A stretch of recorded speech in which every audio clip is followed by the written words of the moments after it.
കാനനപാത വഴി ശബരിമലയിലേക്ക് എത്തുന്ന തീർത്ഥാടകർക്ക് ആശ്വാസമേകാൻ പ്രകൃതി ഒരുക്കിയ കുളിർ തീർത്ഥം. കാണാം ശബരിമലക്കാട്ടിലെ ഉരൽക്കുഴി വെള്ളച്ചാട്ടത്തിന്റെ കാഴ്ചകൾ. കാനനപാത വഴി എത്തുന്ന ശബരിമല തീർത്ഥാടകർ ദേഹശുദ്ധി വരുത്തി അയ്യപ്പ ദർശനത്തിനായി പോകുന്ന കാടിനുള്ളിലെ മറഞ്ഞിരിക്കുന്ന ഉരൽക്കുഴി വെള്ളച്ചാട്ടത്തിലേക്കാണ് കയറിലൂടെ ഇന്നത്തെ യാത്ര. വരൂ കണ്ടുവരാം.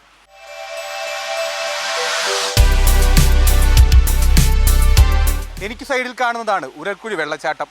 മഹിഷി നിഗ്രഹത്തിന് ശേഷം കാനനപാതയിലൂടെ എത്തിയ അയ്യപ്പൻ ഇവിടെ എത്തി ദേഹശുദ്ധി വരുത്തി മലയിലേക്ക് എത്തിയെന്നാണ് തീർത്ഥാടകരുടെ വിശ്വാസം. കാണാം ഉരൽക്കുഴിയിലെ കാഴ്ചകൾ.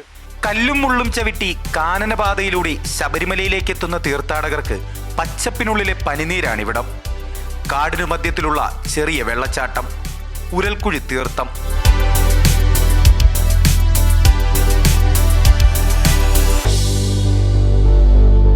കൊടുംവനത്തിലെ 5 ഉറവകൾ ചേർന്നാണ് ഉരൽക്കുഴി വെള്ളച്ചാട്ടം രൂപപ്പെടുന്നത്.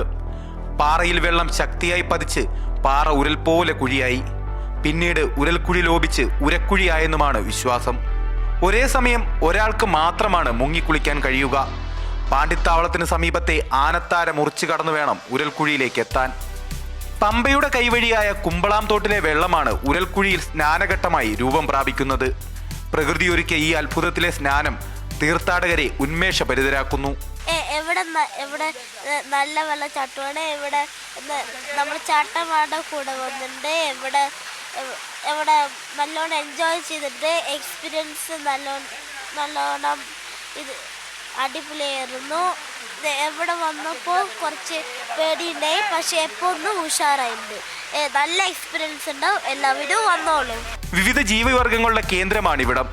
ചില സമയങ്ങളിൽ വന്യമൃഗങ്ങൾ ഇറങ്ങി വരും. ഉരൽക്കുഴിയിലെ കുളി പാപങ്ങൾ നീക്കുമെന്നാണ് തീർത്ഥാടകരുടെ വിശ്വാസം. ശബരിമല ദർശനത്തിന് മുൻപും ശേഷവും ഇവിടെ എത്തി മുങ്ങിക്കുളിക്കുന്നവരാണ് ഏറെയും. കുമ്പളംതോട്ടിൽ നിന്നുള്ള വെള്ളം പാറയിലൂടെ പതിച്ച് ഉരൽ പോലെ കുഴിയായെന്നത് മറ്റൊരു കഥ. കഥകളും വിശ്വാസങ്ങളും ഉരക്കുഴിയെ സംബന്ധിച്ച് ധാരാളമാണ്. കഥകളും വിശ്വാസങ്ങളും എന്തു തന്നെയായാലും കാനനപാത താണ്ടിയെത്തുന്ന ഓരോ തീർത്ഥാടകർക്കും ഈ വെള്ളച്ചാട്ടം നൽകുന്ന ആശ്വാസം ചെറുതല്ല. ഉരൽക്കുഴി വെള്ളച്ചാട്ടത്തിൽ കുളിക്കുന്ന ക്യാമറാമാൻ ആശ്രയിക്കൊപ്പം അഖിൽ TS, കൈരളി ന്യൂസ്.